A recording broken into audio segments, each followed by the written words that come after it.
Boom, boom, boom, boom, boom, boom, boom, boom, boom, boom, boom, boom, boom. Mr. Sandman, bring me a dream. Anyway, hello, hello, hello. Welcome, and welcome to the JB Font channel. I'm your host, James Fauntleroy. It's so good to see all of you on this beautiful day. The JB Font channel is available on all major podcast platforms like Anchor, Apple, Spotify, and Google Podcasts, so you can subscribe to me there. I'm also part of the Revolutionary Blackout Network, so you can catch me on the JB Show on Sundays at 1, on RBN Live on Tuesdays at 4, and the Savvy and JB Show on Thursdays at 6. Also, if you please put down if you like the stream as well, and thank you to all the Patreon contributors as well as the coffee contributors and the members and people who send mutual aid through various other different platforms. Without you guys, I wouldn't have a channel.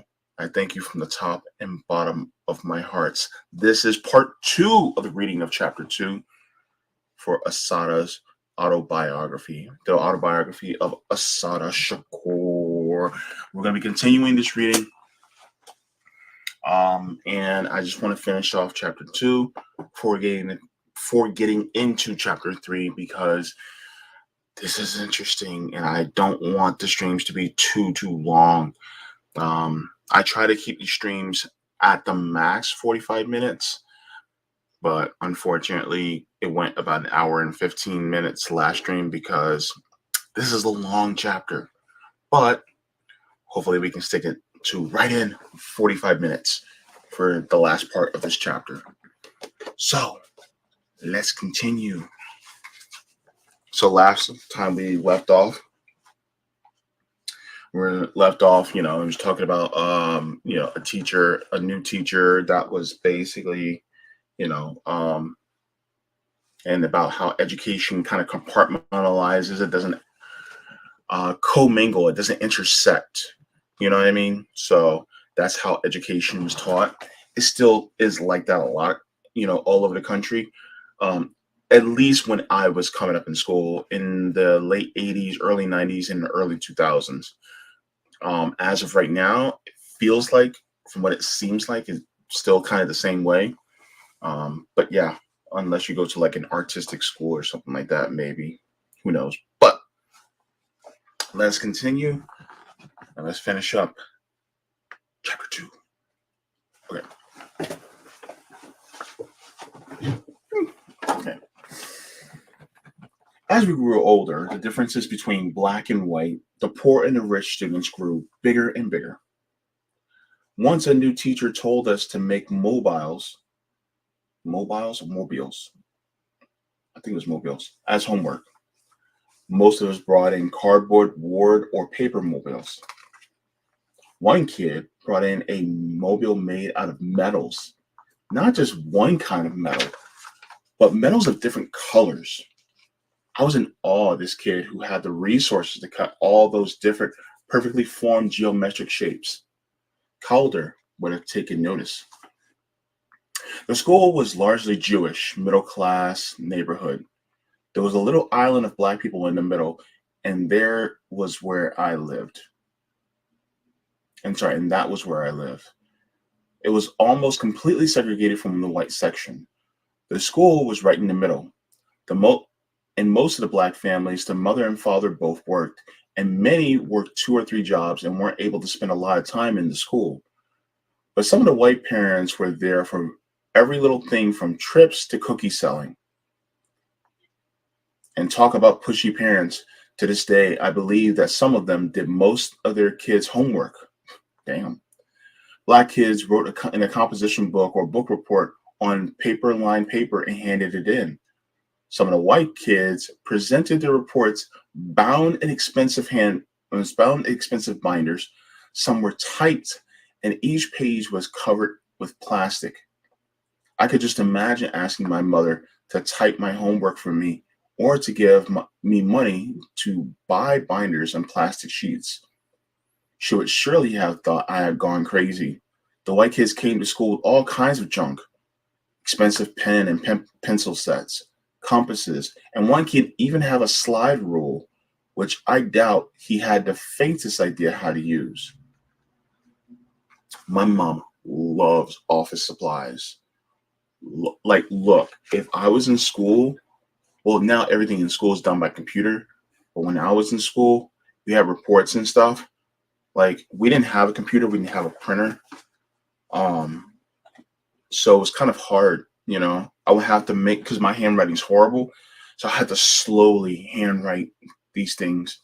And my mom, she would have, you know, like the plastic overlays, you know, to make sure it's nice and, you know, smooth, and you know, has a bit of a spine to it so you can flip through the loose leaves, stuff like that. But you have kids come in with printouts, you know, everything will be, you know, hole punched and perfect. And it's just, man, I trust me, I know exactly this. This is just, yeah, my upbringing in school. The older they grew, the more snobbish the white kids became. They were always talking about what they had and what their parents had bought them. One girl, Marsha, horribly ugly to me, was always dressed like some kid in the movies or on TV. She was one of these super snobs in the class. One day she came to school with weird looking mittens on. She said they were made of chinchilla and that they were the most expensive fur in the world. I raced home to ask my mother. I just knew she had to be lying because I had never heard of chinchilla, and everybody I knew thought that mink was the most expensive fur on the market. I was really shocked when my mother told me she was telling the truth. Every year when I came back to my school, we would inevitably be told to write in a composition entitled My Summer Vacation. Usually we stood in front of the room to read our compositions aloud. I was always fascinated by some of the places the kids had been during the summer. Places like Spain, England, Brazil, and Bermuda. Some of them even brought slides and movies of their trips.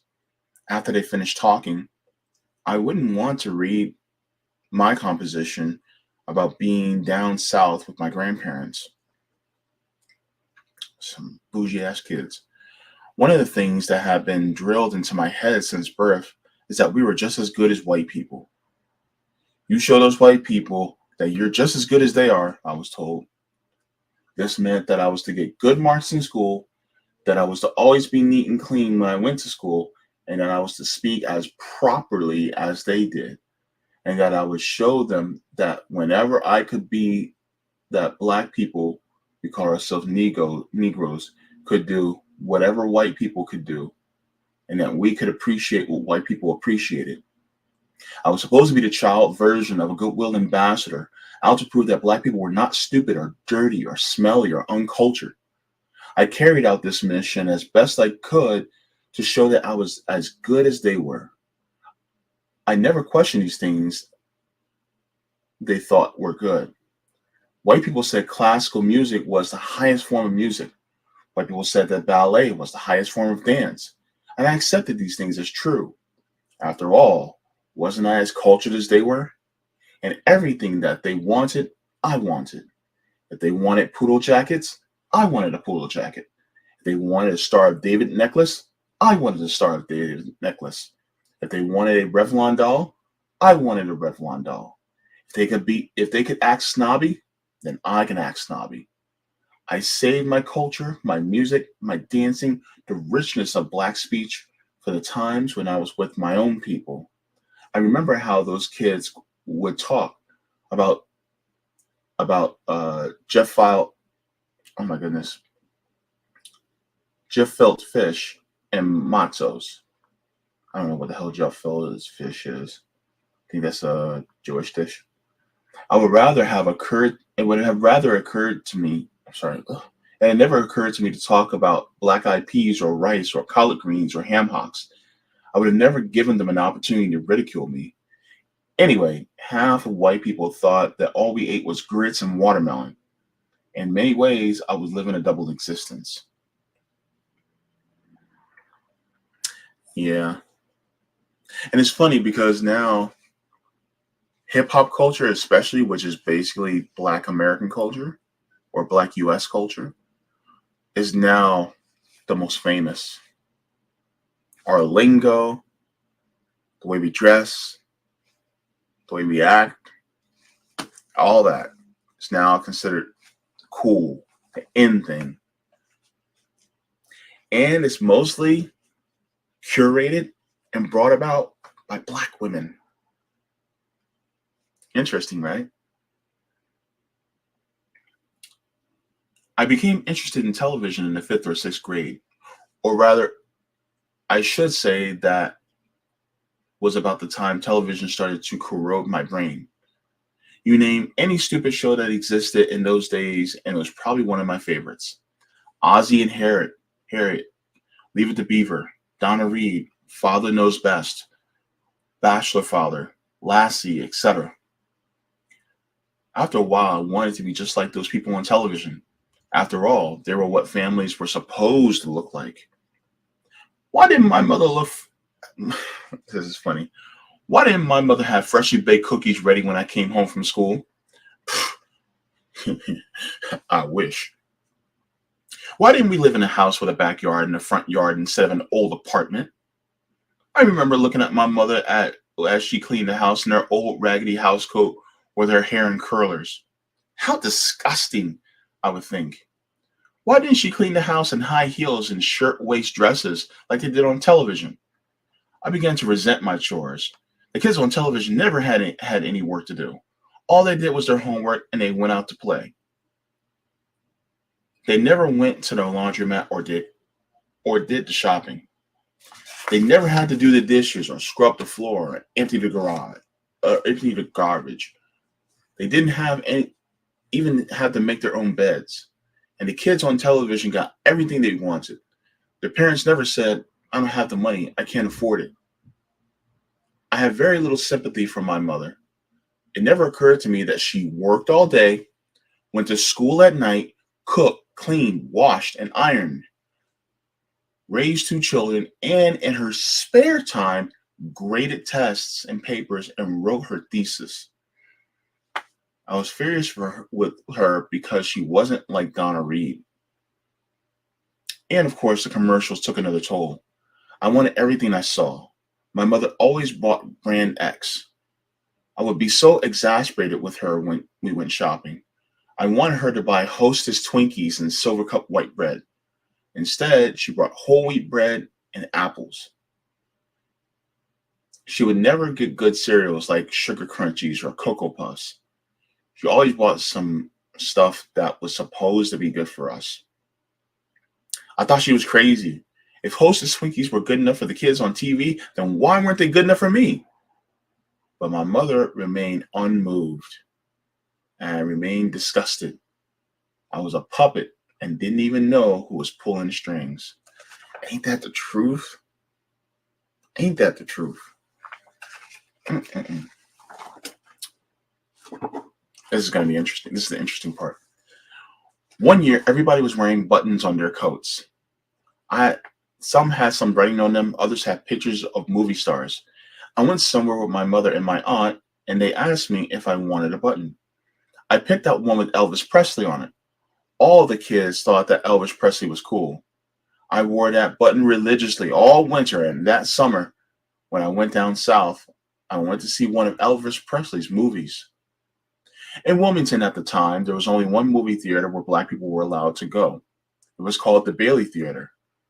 Once you bought your ticket, you went up to a long staircase on one side of the theater in the second balcony, the colored section. Shame on you if you were nearsighted. The movie was like all the rest of Elvis movies. Forgettable. When it was over, I went downstairs. All the white kids were leaving with pictures of Elvis Presley they had bought. I started to walk to my grandparents' restaurant on Red Cross Street, but then I turned around and walked back. If the white kids could have pictures of Elvis, then so could I. At least I was going to try. I knew it would be absolutely no use to go to the ticket booth and ask the woman anything. She would most assuredly say no. So I walked right past her straight into the white section of the theater. What a surprise it was. It was just like the movies in New York. They had soda machines, butter popcorn machine, and all kinds of candy and potato chips and things. Upstairs in the colored section, He had some old, stale, plain popcorn and a few candy bars, and that was it. The moment I walked in, all the action stopped. Everybody's eyes were on me. They walked over to the counter where they were selling. I walked over to the counter where they were selling pictures. Before I could open my mouth, the sales girls told me, "You're in the wrong section. Just go outside and up the stairs on the side." "I want to buy a picture of Elvis Presley," I said. "What'd you say again?" She drawled. I'm sorry. Let me do this properly. "What'd you say again?" She drawled. "I want to buy a picture of Elvis Presley," I repeated. "They don't have any upstairs." "Well, I don't know," she said. "I'll have to get the manager." She said something to the other woman behind her and then left. By this time, the crowd gathered around me. "What's she doing in here?" they kept asking each other. "Now, she knows better," somebody was saying. "Look, Ma, a colored girl." "You get lost, honey?" "What's she want? Don't they have no pictures in the colored section?" "What's she need with a picture anyway?" The crowd was all around me, gawking. It seemed like the manager would never come. "Can't she read? Doesn't she know that we don't allow no colored in here?" "I don't know what it's about. Something about a picture?" Came in walking right in here, bold as day. Finally, the sales girl came back. A man was with her. All eyes were fixed on the manager. He took one look at me and another at the crowd forming around me. "Give her the picture and get her out of here," he told the sales girl. Hurriedly, she sold me the picture. "All right, folks, it's all over now. Go on about your business." I took my picture and went prancing out into the daylight. I was feeling good. It seemed funny when I would thought about it. The looks on all those crackers' faces, all puffed up like balloons. I had a good time, laughing all the way to my grandparents' restaurant. And of course, the minute I got there, I told everybody about what happened. I was just so proud. I took my picture and put it on the back counter right next to the funeral parlor calendar. The picture stayed there a few days until Johnny from the cab stand across the street came and told me that Elvis had said the only thing black person could do for him was buy his records and shine his shoes. Quietly, I slid the picture into obscurity, then oblivion. Later, I read that Elvis had given Spiro Agnew a gold-plated 357 Magnum and had volunteered to work for the FBI. Evelyn, my aunt, was the heroine of my childhood. She was always taking me places and exposing me to things, as she called it. She took me to museums. I think I visited just about every museum in the city of New York. She turned me into a real art lover. Before I was 10, I could recognize Van Gogh on sight, and I knew what Cubism, Surrealism, and Abstract Expressionism were. Picasso, Gauguin, Van Gogh, and Modigliani were my favorite artists. I didn't know the name of one black artist in those days. Very few, if any, museums exhibited those black artists, so I just assumed that black people weren't too good at painting. But I learned about African art from my mother. For the first time I can remember, my mother always had African sculpture in the house. It was the only kind she had. I always loved those pieces, and it really annoyed me when I took art history in school and the teacher referred to African art as primitive. In fact, if the art was done by anyone else but a white person, it was called primitive art. In addition to museums, Evelyn would take me to see plays and movies, and we would experiment with all kinds of restaurants. We would go to parks, go bicycle riding, and it was Evelyn who gave me my first rowboat lesson. She was very sophisticated and knew all kinds of things. She was right up my alley because I was forever asking all kinds of questions. I wanted to know everything. She would give me a book and say, "Read this," and I would eat up that book like it was ice cream. It was Evelyn who took me to see my first show at the Apollo when I saw Frankie Lyman and the Teenagers. I was walking on clouds. After that, as soon as I learned to ride the subway by myself, I went to the daytime shows. As if my mother and aunt had known, they would have had a fit. I guess people wonder what this little girl was doing at the Apollo all by herself, but nobody ever bothered me. I was always pretty lucky that way. Barbara was a little girl who lived next door to us in Queens. She was my main friend and foe for a little while. Frenemies. One day I saw her leaving the house wearing a white dress and a white little veil like a bride wears. Everything she had on was white, all the way down to her shoes. Even had a little white Barbie in her hands. I thought she was going to be in a Tom Thumb wedding like they had down south. So I went up to her and asked her who she was marrying.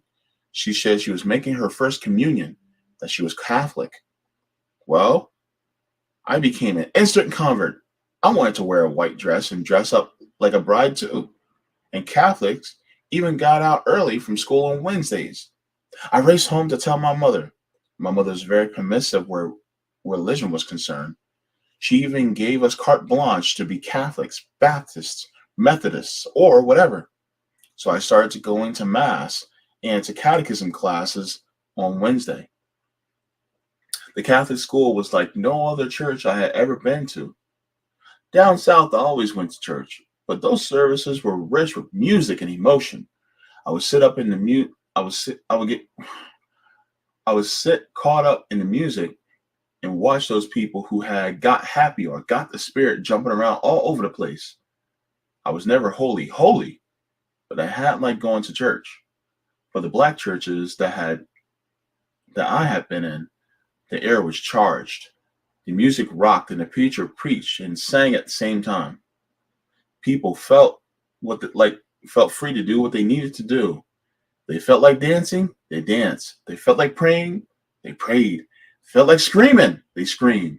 They felt like crying, they cried. The church was there to give them strength and to get them through the long week ahead of them. Where we lived in Queens, there was no black church. The Catholic Church was different. It was silent and cold. The music was terrible, and you couldn't understand 9/10 of the service. But what fascinated me was the spookiness of it. They had so much weird stuff attached to religion. When you walked in the door, you had to cross yourself with holy water. Before you can sit down, you had to genuflect. And throughout the Mass, you were forever up and down, sitting and standing and kneeling. There was so much stuff to learn. Stations of the cross, rosary beads, lighting candles, going to confession. It was all so spooky.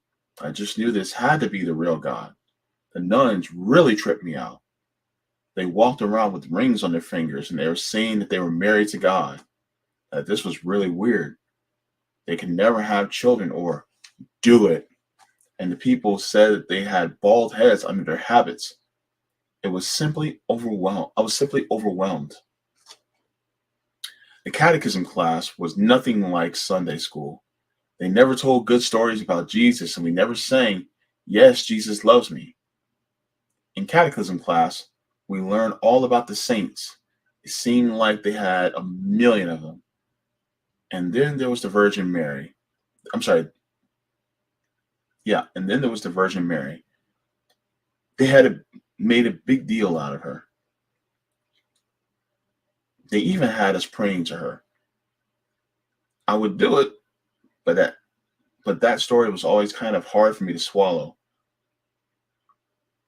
Nothing about the Catholics was simple. They even had different kinds of hell.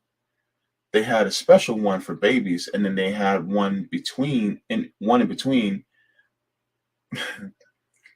then they had the show enough hell.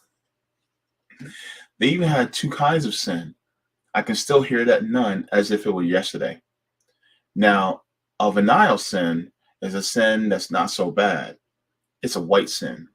But a mortal sin is terrible. It is a black sin. The night before I was to make my first communion, I had to run to the church with my baptismal certificate. They needed it. They needed it to prove that I had been baptized. My mother had a hell of a time finding it. I was tickled to be going because they had told me to bring it to the convent where the nuns lived. I had been dying to see what it looked like inside. It was just as cold and lifeless as the church. When I gave the nun my baptismal certificate, she looked at it and almost jumped out of her chair. "Oh no, this won't do," she said. "This is not a Catholic baptismal certificate. You weren't really baptized." "What?" I said. "I too was baptized." "No, you weren't," she said. "It's not a Catholic baptism, so it doesn't count. You have to be baptized tonight or you can't make your first communion tomorrow." I was not ready for that one. I got caught in instant attitude. She was talking about my grandparents like they were dirt under her feet. They called my mother and told her she had to come to the church. Then they got total strangers from somewhere and told me they were supposed to be my godparents and they baptized me. I never saw those people again, and if you asked me their names, I couldn't tell you. I had I had a grandmother all my life. I'm sorry. I had a godmother all my life, and they were telling me she wasn't my godmother because she wasn't Catholic. They really wanted to make my first that really made my day, but I didn't say too much about it. I really wanted to make my first communion. I did, and later my first confession, but I never looked at them the same. The sixth grade passed along rather uneventfully. There was another black girl in my class, Gail. We became friendly. My relationships with the white kids deteriorated even more. They made it pretty evident they didn't care too much for me, and I made it clear right back I didn't care for them. The thing I disliked most about them was their assumptions about me. For one thing, they automatically assumed that I was stupid, and they would really act surprised when I showed I had some brains. Remember when I told you about that girl asking me about showing my knowledge? One of the biggest fights I had was when this kid in my class couldn't find some pen that his father gave him and accused me of stealing it. I waited for him outside the classroom, and as soon as he came out the door, I jumped on him like a crazy person. Some teachers broke us up. "I'm surprised at you," they kept saying. "I never thought you'd act this way." I'm usually very, I was usually very quiet and well behaved. They acted like I had jumped a boy for nothing, and that they couldn't understand why I was so angry. As a matter of fact, even I didn't understand then. Outside of school was a whole nother matter. When I wasn't doing homework or chores, I would go exploring. My bicycle was one of the great loves of my life. I would jump on it and ride all over Queens. Sometimes on Saturdays or Sundays, I would ride all day long, leaving early in the morning and returning as late as I was allowed to. And if I wasn't on my bicycle, I was somewhere playing with my friends. We played everything from house to handball. I played with the boys more than the girls because the boys had better games. I loved punchball and handball, anything that involved running. The playground was right across my street from the house, and I took full advantage of everything that was there. I played hopscotch, marbles, and cowboys and Indians. I always wanted to be an Indian and would hide over or under something and leap out shrieking at the top of my lungs. I guess I was unusual in that respect because most of the kids wanted to be cowboys. By the way, little history lesson. The term cowboy was actually reserved for black cowhands back in the day, and they called them cowboys as a derogatory term because black men were always referred to as boys by white people, especially back in the day. And so the white cowhands would call the black cowhands cowboys. And now it's okay to be a cowboy, but the original cowboys were black. Little history lesson for you. I was always rough and clumsy, and I played everything as if my life depended on it. Some of the girls didn't like to play with me because they said I was too rough, and I was always excluded from the jump roping lessons. I was too clumsy to double dutch, and they didn't even like me to turn when they said I was uneven handed. Okay, Another thing, I was horrible at sports. So whenever the boys played basketball, especially in middle school, they didn't want me to play with them. So I was always stuck playing jump rope with the girls or tetherball. So yeah, I was the chubby gay kid. Well, no, okay, there was another kid that was way more effeminate than me, but yeah, it would be just me and him and playing with all the girls, playing jump rope or tetherball. And Kenyatta can play tetherball like a mug. That girl beat my ass every single time in tetherball. I wonder how she's doing. She was a very pretty girl. Anyway, but I always had one best friend, and she was always a girl. I had other friends I played with and hang out with, but I always had one special friend that I could really talk to. We would go into the candy store, into the movies and places like that, and we would sit and talk for hours just about just anything. By the time I reached the sixth grade, I began to idolize and imitate big kids who went to junior high. I couldn't wait to grow up. The grown up world was so exciting. And when you're grown up, you could do anything you wanted. Besides, I was beginning to feel different. I was beginning to be interested in boys. Dun dun dun.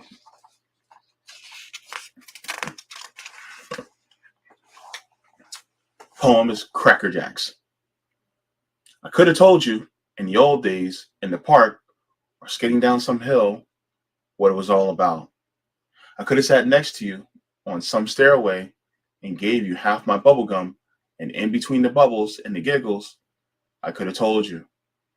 But we're growing up now, and it's now also complicated when you dig somebody. Now, when I open up my Cracker Jacks, I find no heart-shaped ring, only a puzzle that I don't want to solve. That's chapter 2. Yeah. So yeah, that's the end of chapter 2. Man, yeah, that was pretty good. Yeah, the whole thing about kids being, uppity and snooty and thinking that they're better than you. Yeah, that was pretty bad, you know. And so I experienced that, there's always that one kid. But at the same time, it happened with black kids in my, growing up, because, we had, more, black people started to come up, as it were, and, when I was in school. And so, you know, you had some of them that were more snooty. So, yeah. Anyway, I just want to thank you guys for tuning in. I'll be doing chapter 3 next time we read. And yeah, so continuously reading. Thank you so much for tuning in. Water your plants, water yourselves, leave the world better than you found it, and read often, because reading is fundamental. See ya.